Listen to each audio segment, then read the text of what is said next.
কি হয়েছে কাকা? অনেক কিছু হয়েছে। বলছি কোথায় গেছিলি? ওই একটু হাগু করতে গেছিলাম। ঘটনা শুনেছিস কি হয়েছে? কি ঘটনা কাকা? সেই চুলকুনি মলম ওষুধের দাম এখনো কমায়নি। কি বলছো, এখনো কমায়নি? না ভাগ্নে, আমি কেবল মেডিকেল স্টোরে গিয়ে জিজ্ঞেস করে দেখেছি। ওরা বলতেছে 2350 টাকা। রাজ্য সরকারের সামনে যে এত মারপিট করার পরেও মালটা ভয় পাচ্ছে না। যত নষ্টের গোড়া হচ্ছে ওর বউ। এখন কি করবি? মাল দেওয়া বন্ধ করে দিলে ভালো হয়। আমিও সেই কথা বলেছি ঢাবনারে, কিন্তু মালটা তো চুপ থাকবে না। আমাদের কাছে ওদের টাকা রয়েছে না। চলো কাকা, আমাদের চুলকুনি মলম এখন সব জায়গায় ফেমাস হয়ে গেছে। এখন আমরা আলাদা করে বিক্রি করবো। আর ওনার কাছে 1 মাসের সময় চাও। 1 মাসে যে কয় টাকা সুদ হয় সে সুদের টাকা আমরা দিয়ে দেবো। চল না তো, সামনাসামনি গিয়ে কথাটা বলি। হ্যাঁ, সেটাই ভালো হবে। চলো তালি। বলছি আমি কি আসবো? না না, তোমার আসার দরকার নেই। তুমি এদিকে পাহারা দাও সব। বলছি আমি তো গেলি পারে, আমি তো জিজে সরকারে দেখে আসতাম, ভালো করে খেলায় আসতাম। সময় হলি পারে তখন এমনিতেই জাতি হবে না। ফুটো কাকা, কি রে তোর একদিন ধরে কোনো খবর পাওয়া যাচ্ছে না? মামার বাড়ি গেছিলাম, হ্যাঁ চলে আইছি। মামার বাড়ি গিয়ে মন লাগতেছে না, তাই তোমার সাথে থাকার জন্য আবার চলে আইছি। চল তো, এক জায়গায় যেতে হবে। বলছি মারামারি করতে হবে নাকি? ধমকি দেখাতে হবে? বলছি আমার কাছে একটা পিস্তল আছে, খেলনার পিস্তল, ধরবো নাকি? ওইটা নাও তো, ওটা আমার দরকার হবে না। ঠিক আছে চলো, আজকে ডিজে সরকারের একদিন আর আমাদের একদিন। মালটা অনেকবার বেড়েছে। চলো কাকা তাড়াতাড়ি চলো, আমার আবার সোমবারের পরীক্ষা। তাহলে ভাইপো তোর না গেলেও হয়। আমি না গেলেই মালটা টাইট হবে না, আমার যাওয়ার দরকার আছে। হ্যাঁ, 1 ঘন্টারই তো ব্যাপার। আসি এমনি ঝপাত করে বই পড়তে বসবি। ঠিক আছে কাকা, চলো তালি। আমি পট করে আমার পিস্তলটা নিয়ে আসি। দেখো আজকে ডিজে সরকারে কি করি। ওরা টাইট করতে হবে, ভারী বৃদ্ধি বাড়িছে। ও ডিজের থেকে ডিজের বউর ওই শালা নারকেল বেগম, ওর সাহস ভারী বাড়া বাড়িছে। নারকেল বেগমের আজকে খেল খতম করে দেবো। বন্ধু, মন খারাপ কেন? আর বলিস না, ভাগ্নেরে নিয়ে আমার যত আশা ভরসা, এখন কালকে এরকম একটা ঘটনা হওয়ার পরে মন টন পুরো খারাপ। আরে কোনো চাপ নেই, ভাগ্নে তোরে ছাড়া কোথাও যাবে না। হ্যাঁ তাই তো বলছে। তাহলে আবার টেনশন নিচ্ছিস কেন? না না, ভাগ্নের প্রতি তো মায়া জড়াই গেছে। নিজের ছেলের প্রতিও হয়তো এত মায়া জড়াতো না, ভাগ্নের প্রতি যেরকম মায়া জড়াইছে। আরে তোর একার মায়া জড়াইছে নাকি? ওর প্রতি তো আমার মায়াও জড়াইছে। সত্যি বলো, ছেলেটা কত সুন্দর, কাজ বাজ কথাবার্তা সব দিক দিয়ে সুন্দর। আর ওরা ইসে একটা ঠকবাজ, বুঝছিস? সব ঠকবাজ। ওরা হচ্ছে পয়সা মারি খাওয়ার, এখন নতুন নতুন ভাবে টাকা পয়সা মার্কিং করতেছে না, সব এই কল করে। ও হে, কাস্টমার আছে মনে হচ্ছে। হ্যাঁ দাদা বলেন। বলছি ভাগ্নের চার দোকান কি এটা? হ্যাঁ, আপনি কে? আমি ওই লালুর বাবা। আরে দাদা ভালো আছেন? হ্যাঁ, লালু তো আমার বাড়ি থাকে। আপনার বাড়িতে থাকে? তাহলে তো ভালো কথা। আপনি তো দেখে মনে হচ্ছে একটা সভ্য শান্ত মানুষ। আপনি আগে বসেন বসেন। বলছি ছেলেপেলেগুলো কই, দেখছি না যে? ওরা সকাল থেকে কাজে লেগে গেছে, চার জন্য দুধ চিনি আর যা যা লাগে সবকিছু আনতে গেছে। বলছি 1 কাপ চা খাওয়া তো দেখি। একদম একদম, সকালবেলা চা বানিয়ে রেখে দুজনে গেছে বাজারে। তোমাদের চায়ের অনেক তারিফ শুনেছি, একটু খাও তারপরে কথা বলছি। বাবু একবার চা খেলে আপনি পুরো ধন্য হয়ে যাবেন। দাঁড়ান, ঝপ করে দিচ্ছি। এই যে দাদা ধরেন। বললেই হবে না, চায়ের যেরকম গন্ধ সেরকম টেস্ট। বাবা, অমৃত খাচ্ছি মনে হচ্ছে, অমৃত পান করছি। বললাম না দাদা, একবার খেলে পারে পাগল হয়ে যাবেন। সত্যি, আমার অফিস থেকে কত জায়গায় পাঠিয়েছে, কত বড় বড় হোটেলে গেছি, কিন্তু এরকম চা কোনোদিন আমি খাইনি। আপনাকে বললাম কি, বলছি ছেলে দুটো কখন আসবে? এই ঘন্টাখানিক লাগবে, আমার আবার অফিস যাওয়ার টাইম হয়ে যাবে। কেন, কিছু বলবেন? আরে ওরা আমার কাছে টাকা চেয়েছিল। টাকা মানে কিসের টাকা? শহরের উপর দোকান খুলবে, তাই বলছিল একটা ফ্র্যাঞ্চাইজির মতন বানাবে, কিছু টাকার দরকার, তাই বলছিল 3-4 লাখ টাকা দেওয়ার কথা। সে ব্যাপারে তো দাদা আমি জানি না, এমনি দোকান খুলবে সেসব কথাবার্তা চলছিল, কিন্তু টাকা চেয়েছে আপনার কাছে সেটা আমার কাছে বলেনি। টাকা আমি দিতে রাজি, কিন্তু আমার একটা শর্ত আছে, আমার সব হিসাবপত্র সপ্তাহে সপ্তাহে পাই টু পাই দেখাতে হবে।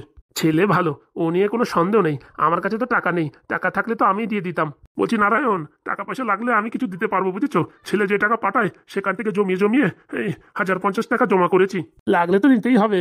না না, বললে হবে না, চায়ের মানে সেই অমৃত স্বাদ। বলছি কি চায় মেশায় কি বলো তো? চায় কিচ্ছুই মেশায় না, যা দেয় তাই দেয়, কিন্তু ওর হাতের চা অন্যরকম টেস্ট। আমি বানালে অন্যরকম হয়, ও বানালে অন্যরকম হয়, ভগবানের আশীর্বাদ মনে হয়। হবে হয়তো। তা আমি এখন উঠি, হ্যাঁ? ছেলে দুটো আসলে পরে বলো যে বাবা টাকা দিতে রাজি হয়েছে, কিন্তু হিসাব পাই টু পাই দিতে হবে। আচ্ছা, ওরা আসলে পরে আমি বলবো। বলছি চার কত হলো? ছি ছি ছি ছি, দাদা এসব কথা বলে লজ্জা দেবেন না। ছেলেটা আমার কাছে থাকে, আপনাকে আরো ধন্যবাদ দেওয়ার জন্য আমার কাছে কিচ্ছু নেই, আর আপনি আমার টাকা দেওয়ার কথা বলছেন। আরে ওটা বলা তোমার কর্তব্য। আবার আসবেন কিন্তু। অবশ্যই, যখনই সময় পাবো 1 কাপ চা খেয়ে যাবো। এরকম চা মনে হয় কি একদম তৃপ্তি মিটে গেল। আবার আসবেন। আজকে আসি তাহলে, হ্যাঁ? সাবধানে যাবেন। না না, এরা যা ব্যবসা করছে এর পিছনে টাকা লাগানো যায়, কোনো সমস্যা নাই।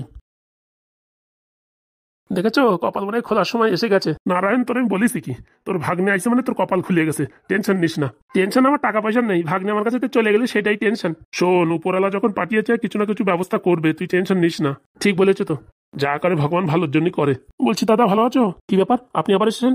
বলছি দাদা আপনার কাছে একটা বিনতি। দাঁড়াও আমি ভাগ্নের ফোন করছি। না না না না, আমার কথাটা একটু শোনার চেষ্টা করুন আগে। কি বলবো তাড়াতাড়ি বলো, আমার কাছে সময় নেই। বলছি দাদা আমার জামাইকে আমার কাছে ফেরত দিয়ে দিন। দেখো তোমার জামাই কিনা সেটা আমি কিচ্ছু জানি না, কোনো প্রমাণপত্র আছে তোমাদের কাছে যেটা তোমার জামাই? প্রমাণ থাকলে কি আর আপনার কাছে রিকোয়েস্ট করতে আসতাম? সত্যি বলছি দাদা, জামাইটা ফেরত দিয়ে দেন। মেয়েটা সারা রাত কান্না করে ঘুমাতে পারেনি। এসব নাটক, এখানে বসে মারামারি হুড়োহুড়ি করে গেল আর কান্নার জন্য ঘুমাতে পারেনি, নাটকের কথা বলো। দেখো আমি ভাগ্নিকে তো আটকে রাখিনি, ও যদি চলে যেতে চায় যাক, আমি তোকে আটকে রাখিনি। আমার মনে কি বলছি জানেন? আপনি তন্ত্রমন্ত্র জানেন তো, ব্রাহ্মণ মানুষ কোনো একটা মাজায় তাবিজ তুবিজ দিয়েছেন, তার জন্য ও আপনাকে ছেড়ে আমাদের কাছে আসতে চাচ্ছে না। তাই আপনার কাছে বিনীত নিবেদন যে আমার জামাইকে ছেড়ে দিন। দেখো এসব উল্টোপাল্টা কথা বললি না, ভালো হবে না কিন্তু। দাদা আমার জামাইকে ছেড়ে দিন। সত্যি বলছে মেয়েটা খুব কষ্টে আছে, হ্যাঁ বিগত 8 দিন ধরে কিচ্ছু খায়নি। ন্যাকামো কথা বলবি না, আগের দিন কি কি বলে গেছিস, ভুলে গেছিস? না না কিচ্ছু ভুলিনি, যা যা বলেছি তার জন্য ক্ষমা চাইছি, ক্ষমা করে দাও আমাদের। ওই পিছনে মালটা দাঁত বের করে হাসতেছে কেন? ওর দাঁতে কিন্তু গুঁতো দেবানি। বলছি দাদা জামাইটা ফেরত দিয়ে দাও। তোমাদের একটা কথা কানে যায় না, আমি কাউকে ধরে রাখিনি। ভাগ্নে যদি আমায় ছেড়ে চলে যায় তো চলে যাবে। তাহলে আপনি কি বলছেন, আমার জামাইকে ফেরত দেবেন না? বাংলা কথা বুঝিস না তোর, কয়বার বলতে হবে? আমি এতক্ষণ ভালোভাবে বলছিলাম, এইবার যদি আমার জামাইকে ফেরত না দাও তাহলে কিন্তু তোমাদের খবর করে দেবো। এই গরম দেখাচ্ছিস কারে? হ্যাঁ বুঝেছিস, বাড়ি থেকে এখনই মেশিন গান এনে উড়াই দেবো কিন্তু তোদের। এত সাহস হয়েছে নাকি? দেখেন আপনার সাথে আমি ঝগড়া করতে চাইছি না, বিনীত নিবেদন আপনি এখান থেকে বিদায় হন। আমাদের চিনিস না, ভালোভাবে বললাম তো, ছাড়লি না তো, দেখ কি করি। যা পারিস করে নিস যা।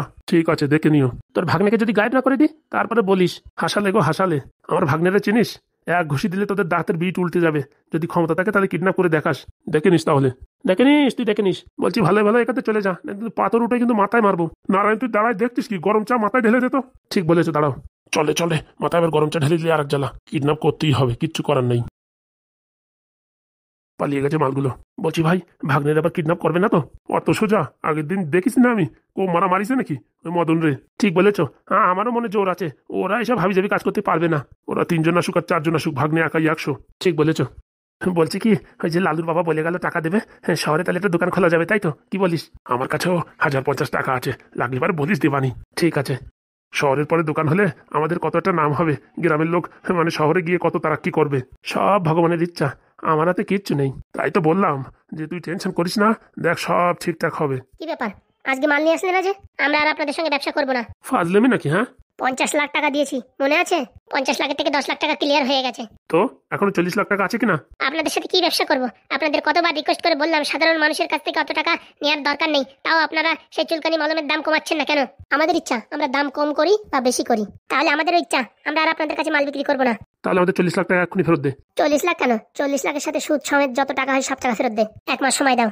কোনো সময় না, 1 মাসে যত টাকা সুদ হয় নিয়ে নিও। ফাজলামো পাইছো নাকি? ফাজলামোর কি হলো? আপনার কাছ থেকে যখন টাকা নিতে সেই হিসাবেই তো কথা হয়েছে যে যত টাকা সুদ হয় সেই সুদ সমেত দিয়ে দেবো। আপনি তো পরে এইসব মলম ফলমের কথা উঠালেন।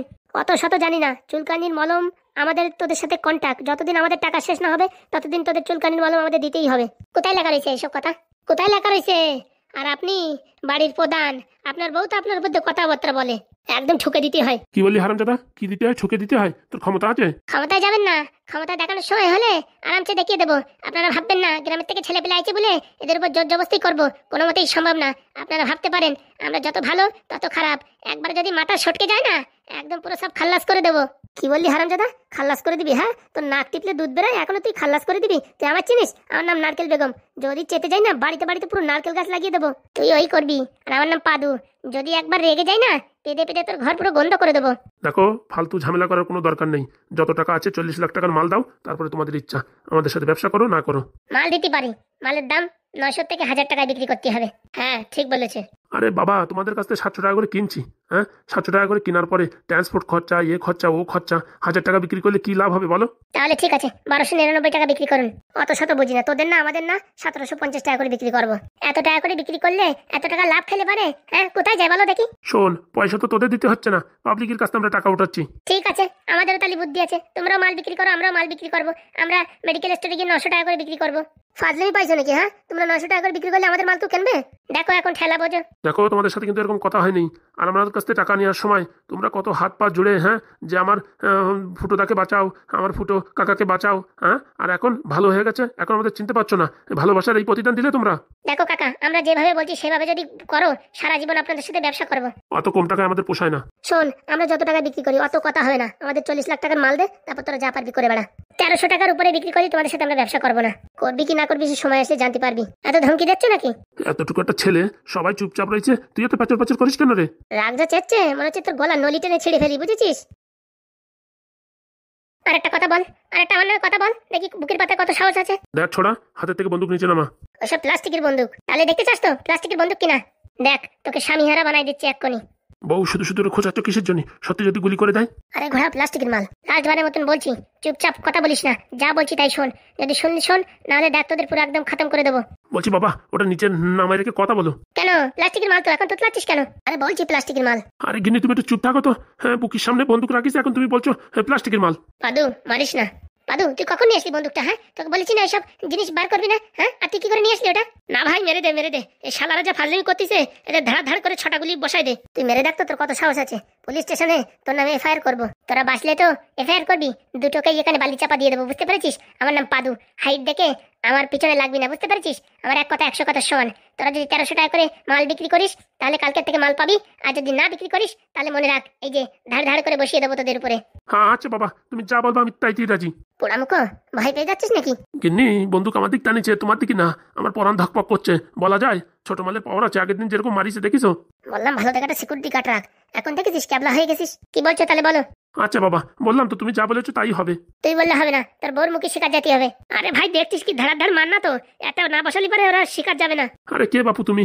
এমনিতে আমার ধরপড় করছে প্রাণ, আর তুমি উপরে আরো ফামাই দিচ্ছ। ও বউ, বলো বউ। ঠিক আছে, কালকে আমরা মেডিকেল স্টোরে গিয়ে দেখবো, যদি 1300 টাকা করে থাকে তাহলে কোনো সমস্যা নেই, আর তার উপরে হলেই মনে করো খাল্লাস। আমাদের মেরে কি তোরা পার পাবি? তোদের পুলিশ স্টেশনে বন্দি হতেই হবে। সেসব আমরা সেটেলমেন্ট করে নেব। আমাদের কাছে যখন টাকা থাকবে না তখন এইসব ব্যাপার কোনো ব্যাপার না। 2-4 পেটি দিয়ে দিলে পরে সব একদম সেটেলমেন্ট হয়ে যাবে। সে কি করতে হয় কি না করতে আমার জানা আছে। আমি যখন বন্দুক নিয়ে ঘুরতে পারি তখন কি করে এখান থেকে বাঁচতে হয় সে রাস্তা আমার জানা আছে। ভাববি না 1.5 ফুট বলে এর মাথায় বুদ্ধি নেই। আমার মাথায় যা বুদ্ধি আছে না, তোদের কিডনি জ্যান্ত থাকতে বের করে নিতে পারি, বুঝতে পারছিস? টেরও পাবি না। বলছি বাপ, ওই জিনিসটা নিচে করো। কথা বলতে বলতে কখন শুরু করে বেরোয় যাবে আর আমার পরান কান্দে উঠবে। মনে থাকে যেন যা বললাম, একদম সেই হিসাবে কাজ করবি। আচ্ছা বাপ। এখন থেকে যেগুলো প্রিন্ট করবি 1300 টাকা করে প্রিন্ট করবি। ঠিক আছে। আর যদি কোনো ফাজলামিতি করার চেষ্টা করিস তার নাম পাদু, মনে রাখবি। তোরা যেখানে যাবি সেখানে আমারে পাবি। ঠিক আছে বাবা, তুমি এখন নিচে করো জিনিসটা। কতবার বললাম আমরা প্লাস্টিকের মাল, দেখে বুঝতে পারতেছ না? প্লাস্টিকের মাল না, তাই ঝড়াত করে তো স্বামীর পায়ে বসাই দি। আরে বাবা না, বলছি কি আমার বউ পায়ে মারো। ও তখন থেকে বলছে প্লাস্টিক প্লাস্টিক, আমার বউ পায়ে মারো। হারামজাদা, আমার নাম বলছিস কেন? তো তখন থেকে প্লাস্টিক প্লাস্টিক করছো কিসের জন্য? হ্যাঁ, দেখিছো ছেলেটা নামাচ্ছে, আবার মানে রাগানোর চেষ্টা করছো নাকি? কত লস হচ্ছে তা বুঝতে পারতেছিস? মানুষ বাঁচলি লাভ লস। ঠিক আছে মনে থাকে জানো। আচ্ছা। চল রে পাদু। বলছি কি, লাঠি দিয়ে মালটার মাথায় বাড়ি দাও। তুই কি বউ পাগলা নাকি? ওরা 4 জন, ওদের খেপাই দিয়ে মরবো নাকি? আর হারামজাদা, তুই আমার পায়ে কেন মারতে বলছিলি? আমার বুকি তখন থেকে টানিয়ে রয়েছে, আর তুমি বলছো প্লাস্টিক প্লাস্টিক। হ্যাঁ, মানুষের রাগাতে কি করে হয় সেটা তোমার কাছ থেকে শিখতে হয়। তুই যে এত ভয় পাস তা জানতাম না। নির্ঘাত ওটা প্লাস্টিকের মাল, নয়তো ওরা কোথায় পাবে? ওরে বউ, বলা যায় আজকালকার গ্রাম ঘরে এইসব জিনিস বেশি হচ্ছে। ওরা গ্রামের থেকে হয়তো নিয়ে আইছে। আমার তো বিশ্বাস হয় না। ওরে বাবা, ওরা যদি চুলকুনির মলম বানাতে পারে, হ্যাঁ, তাহলে ও জিনিস বানাতে পারে না নাকি? কি ভাবো তুমি? তবুও দেখি কেন ওটা প্লাস্টিক মনে হচ্ছিল। আবার প্লাস্টিক বলে? সেদিন তো বলেছিলাম পায়ে একটা খাও, খাইয়ে দেখো প্লাস্টিকই অরিজিনাল। তুই কিরকম স্বামী রে? হ্যাঁ, বউর জন্য একটা গুলি খাতে পারিস না? ও বাবা, এরকম কথা বলছো মনে হচ্ছে কি হোমিওপ্যাথিকের ওষুধ খাওয়ার কথা বলছো। দিল্লি তো সবকিছুর সর্বনাশ করে। হ্যাঁ, 2300 টাকার মাল এখন যদি 1500 টাকায় বিক্রি করতে হয়। 1500 না 1300। ও ঘোড়া 200 টাকা বাড়াই দিতে হবে। শোন বউ, আমার বুকির পাটা জোর নাই। তুই যদি পারিস তো তুই যা, আমি এসবের ভিতর নাই। দরকারে আমি কয়দিনের জন্য গায়েব হয়ে যাচ্ছি, তুই এই সম্পত্তি সবকিছু নিয়ে তুই চালা। এসব ন্যাঙামালের সাথে বিয়ে করিস আর কি বলবো। হ্যাঁ, ন্যাঙামাল। ও জিনিস যার সামনে যায় সেই পুরো চুপ হয়ে যায়। তবুও তোর আর কি বলবো, এতদিন ধরে একটা বডিগার্ড পুষিছিস, এখন কাজের সময় নাই। আগের দিন তুমি তো বলিস ওরা ছাড়াই দিতি। ও থাকলে কিছু করতেও পারতো না। তাহলে আবার বলছো কিসের জন্য? ভালো একটা বডিগার্ড দেখ, মোটা সোটা। মোটা সোটা দেখলেই হবে না, যার বুকির পাটা জোর আছে সেরকম মালের দরকার। হ্যাঁ, বলছি কি আমাদের একটা ওই জিনিস কেনার দরকার। কত টাকা লাগে দেখ তো। কোথায় পাবো এইসব জিনিস? ও ঘোড়া সব পাওয়া যায়। দেখি এখন প্রিন্টিং কমাই দিয়ে চালাতে হবে। কি লস হবে বলো তো? আরে বাসলি তারপর তো লাভ লস। এক কাজ করো, ঠিক আছে, আমার নতুন একটা প্ল্যান আছে। কি প্ল্যান? ওরা যে বোতলে ভরে যাচ্ছে, বোতল আমরা চেঞ্জ করে উপরে স্টিকারও চেঞ্জ করে দেবো। আমরা বলবো কি এটা হচ্ছে দাদের মলম বলে অন্য একটা নতুন নাম দেবো। সত্যি বউ, তোমার জবাব হয় না। এই বুদ্ধিটা আগের থেকে কেন আসেনি? কিন্তু লোকে কি কিনবে? এই মাল যখন কিনতেছে এই মাল কিনবে না কেন? রাই মেরে দেখি। ওষুধটার ভিতরে একই থাকবে, উপরে স্টিকার আলাদা হবে, লোগো আলাদা হবে, ফটো আলাদা হবে। বলছি কি 100-200 পিস মাল ওরকম করে দেখি, যদি হয়তো ভালো কথা, নালি ওই 1300 টাকা করে বিক্রি করতে হবে। হবে না কেন, ওষুধ তো একই, একটু 2-4 দিন সময় লাগবে, তাছাড়া আর কিছু না। যা বলিস তো, তোমার কথায় দম আছে। নারকেল বেগম আমার নাম খালি খালি না, বুঝতে পারিস? তোর মতন হলুর সাথে বিয়ে করেছি তাই। আমার বর যদি একটু স্মার্ট থাকতো না, দেখতিস পুরো কাঁপাই দিতাম। কেন বউ, তুমি আমার এরকম বলছো কেন? যে বর তার বউর জন্য এটা গুলি খাতি পারে না, সে কোনো বর হলো নাকি? এরকম কথা বলতে পারলে? বলবে না তাই কি, পোড়ামুখো মিনছে।